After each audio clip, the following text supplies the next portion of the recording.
Hello, welcome back again. I hope you had a chance to learn those chords that we learned in the last lesson, the E chord, the A chord and the D chord. And I hope you're at least strumming them and swapping from one chord to the other. Now what I'm going to show is a way of strumming with the plectrum which will make your playing sound much more interesting. Because here's the thing, when people first learn guitar, usually they just strum downwards with the plectrum like this.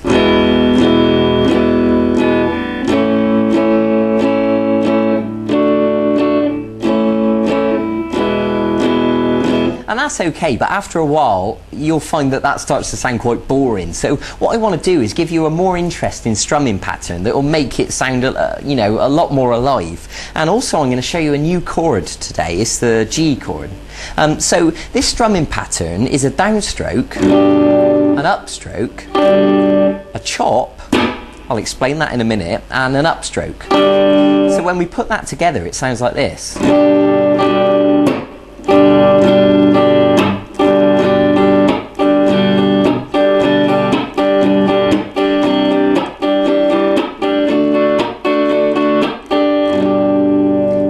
And you can see that it gives it a more interesting sound because the chop is quite percussive. To me it sounds a little bit like a drum kit when the drummer hits the snare, and especially if you're the sort of person that might be, you know, busking on your own or playing acoustic guitar, then it's really going to be useful for you to get used to this strumming pattern and it will make your playing sound much better. Okay, so let's begin. Now the first thing I want to show you is this new chord, the G chord. I think you'll find it straightforward. It's the middle finger on the 6th string at fret 3, the first finger on the 5th string at fret 2, and then these two fingers, the 3rd finger goes on the 2nd string at fret 3, and the little finger goes right next to it on the 1st string at fret 3. So if you just want to look at that chord diagram next to me, just to clarify what those notes are, and you're going to use the plectrum to strum all the strings.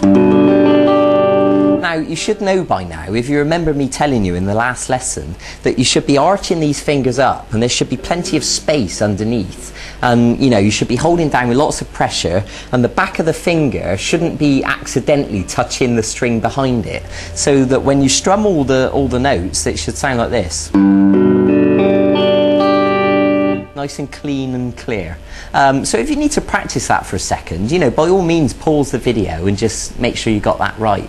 So this strumming pattern, so we're going to strum downwards and then upwards, and then we're going to do this chop.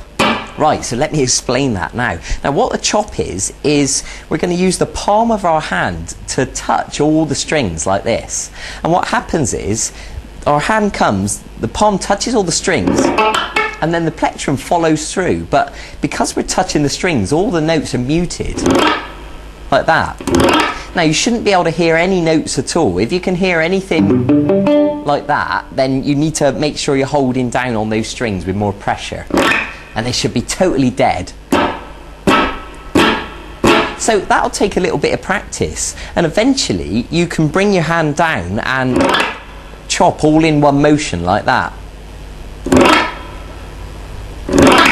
Okay, so just to clarify, I'll tell you again, make sure that the palm of your hand is laying across all those strings and effectively, you know, killing the notes. Okay, so what happens is you're going to practice it until you can do it like that, nice and smooth, all in one motion. Okay, so that's the chop, that's how it works. So when we put that into the strumming pattern, we're going to go down, up, chop, and then up again. So it'll sound like this.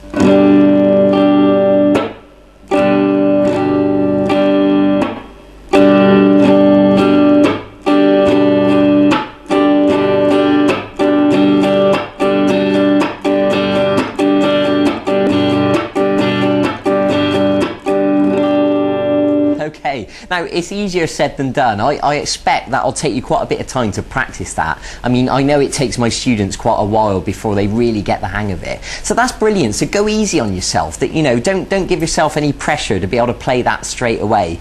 Be patient with yourself. Stop the video. In fact, watch the video several times if you need to. That's fine. Okay, so, and also once you've practiced that, you can apply it to the other chords that you know. You can do it on the E chord and the A and the D.